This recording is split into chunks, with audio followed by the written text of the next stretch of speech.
Welcome to On the Prowl. Florida Panthers are built for the playoffs, episode 23. I'm your host, Bill. Hope everyone is doing well today. The Panthers just finished a very successful homestand, and we're going to get to that here in a minute. But one of the things that really kind of jumped out to me was the national broadcast yesterday against the Chicago Blackhawks. And one of the broadcasters was former NHL player Ryan Callahan, and he came out with a quote that I thought was so appropriate. And the quote was, "I'll tell you what, this team is built for the playoffs. They are just waiting to get there," Ryan Callahan. And I'd like to tie this in and refer back to some of what we talked about last week in terms of looking at this from a fan's perspective, from a coach's perspective, and also from a podcaster's perspective. And I'd like to refer you guys back to that podcast to take a look at that here. And I think that's something that we all need to keep in mind as we come down the home stretch. Now, we're going to take a look at the schedule here in a second here for the remaining games for the season. But I wanted to get this across, and it's very obvious to a lot of NHLers out there and a lot of those who follow the game how the Panthers are built. And we'll go back to some of the quotes that Paul Maurice has said recently. You're going to see a lot of 1 and 2 point games coming up here, and in terms of goal differential, and these are going to be very tightly contested games. A lot of these teams that we're playing are on the bubble to make the playoffs, so they're going to be giving 120% for these games. And also, too, I'll go back to one of my favorite podcasts out there, Rod and Serena's Cats and Bolts podcast. And there was some talk about, Serena came out and had a quote about, they're not going to, as a professional athlete, you never lay off the gas pedal. You're always on, you're always 120%. And, I don't disagree with her at all, but I agree with what Rod said. 100% is you want to peak at the right time, which is the playoffs. Okay. In other words, you still want to play well during the regular season, but you want to kick in the afterburners when the playoffs start. And we're going to talk about that here in a minute when we look at some of the schedules here. Now, what's real interesting was they just came off a very successful homestand. They played a great game, and I thought one of their better games of the season against the Kings, 3-0 shutout for Bob. Fantastic game. He played well. Absolutely, just couldn't ask for more. The way they played that game it was polar opposite of, especially the third period they played against the Kings out in LA. They had it all together. It was a great game to watch. And then, of course, yesterday's game against the Blackhawks, they won 5-1, but it didn't start out so good.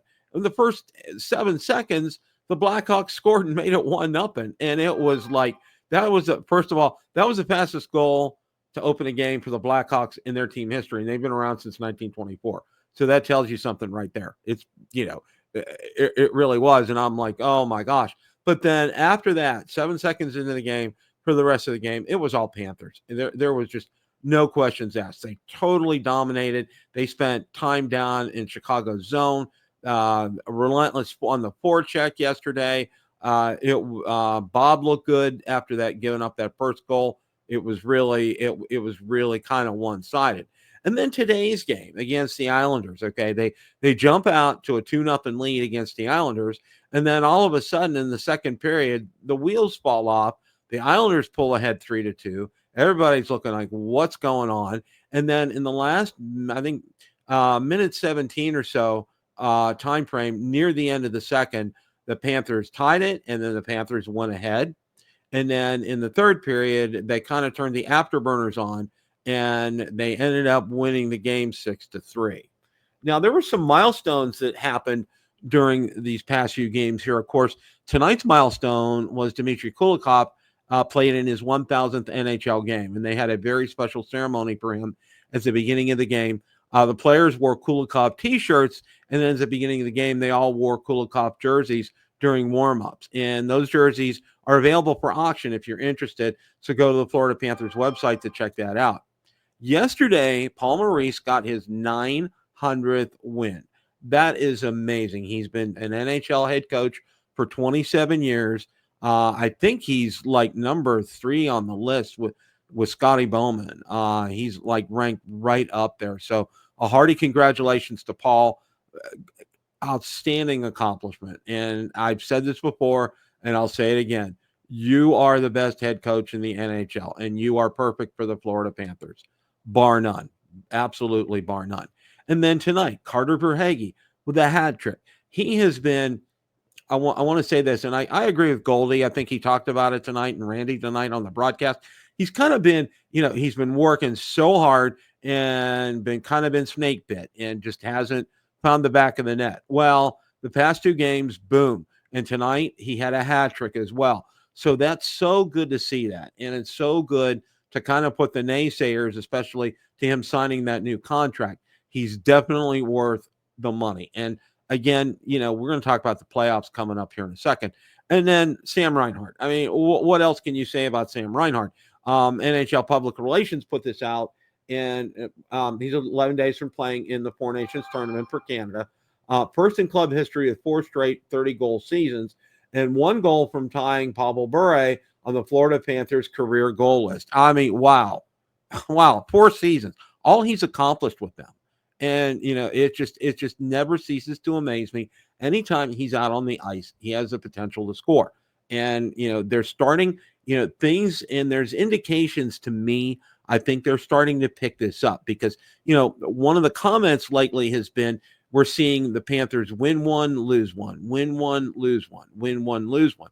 Well, let's take a look here at this win 1, lose 1, because right now, as of tonight, February 2nd, 2025, the Panthers are in first place in the Atlantic Division with 67 points, and the Maple Leafs are with 64 points. So they're 3 points ahead of them. This is fantastic, especially coming up. The Four Nations break is coming up in rather short time. So this bodes really well for them where they're at in the standings. And a lot of people have said they're very frustrated with the way the Panthers are playing. And it can, again, I'll refer back to my podcast from last week. It all depends on what perspective you're looking at this from. I think if you're looking at it from Paul Maurice's perspective, I think he's been pleased. And I've said before, and I'll say it again, if Paul's not worried, I'm not worried. If he's worried, I'm worried. And he's not worried, okay? And I'm not worried either, all right? So also, too, we're going to take a look here at their remaining games for the months of February, March, and April. Now, here in February, okay, we have 5 home games and 3 away games. And, of course, in the middle of the month, they have the break for the Four Nations face-off.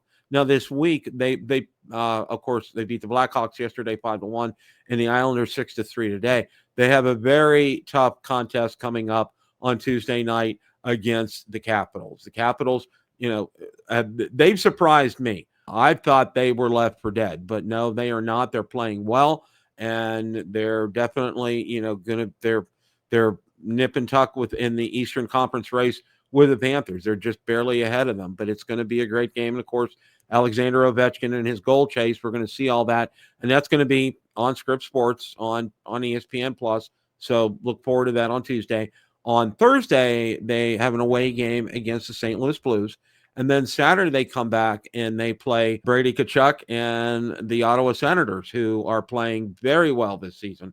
Another surprise. So that's what they have to look forward to coming up in February. And, of course, there's 3 games after that. They play the Kraken on the 22nd. They go away and they play Nashville on the 25th. But the game probably of the year is February 27th against the Edmonton Oilers, the Stanley Cup Finals rematch.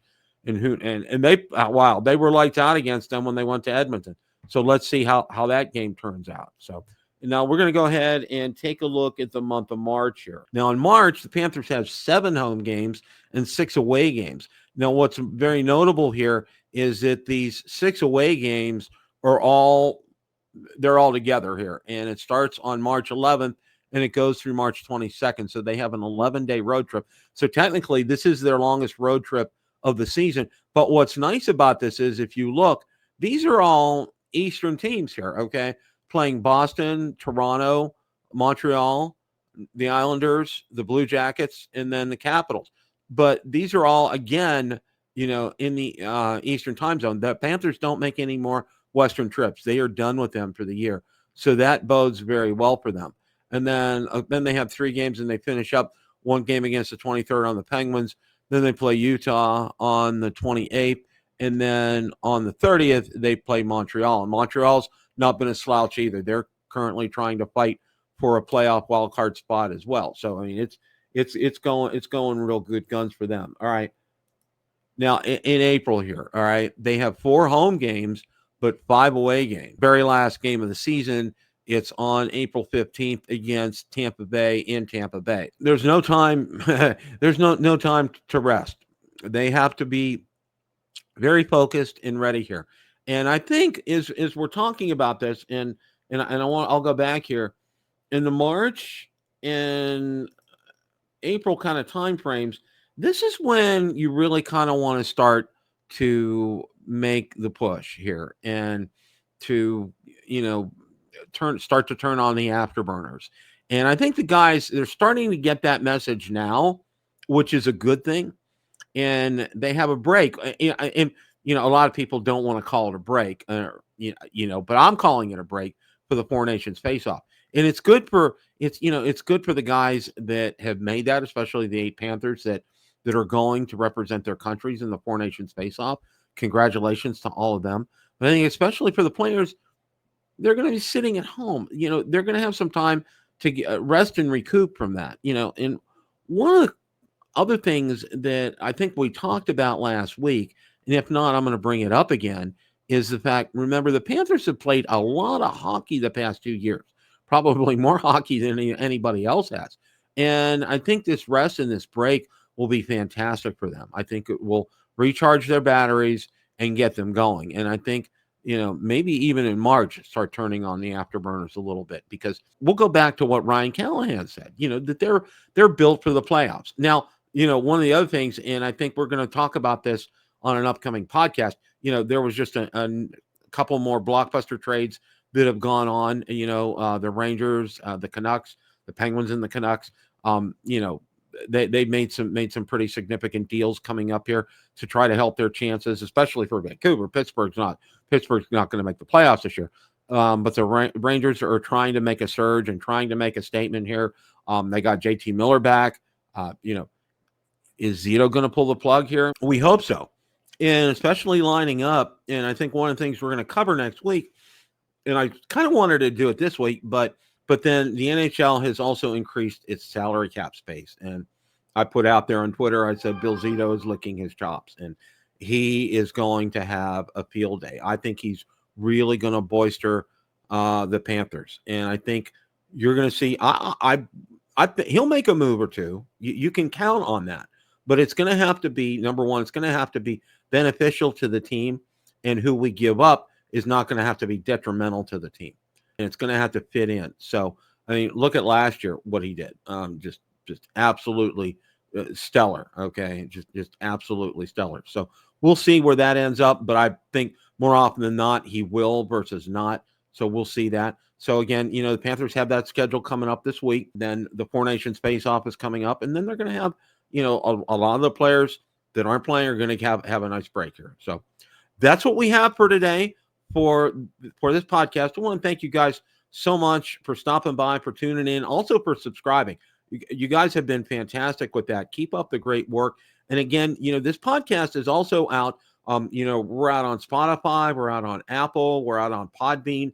I also send a audio only portion to the YouTube channel as well. So we're covering bases here, and we're growing like crazy. And I want to thank everybody for subscribing to the channel. It's been absolutely fantastic.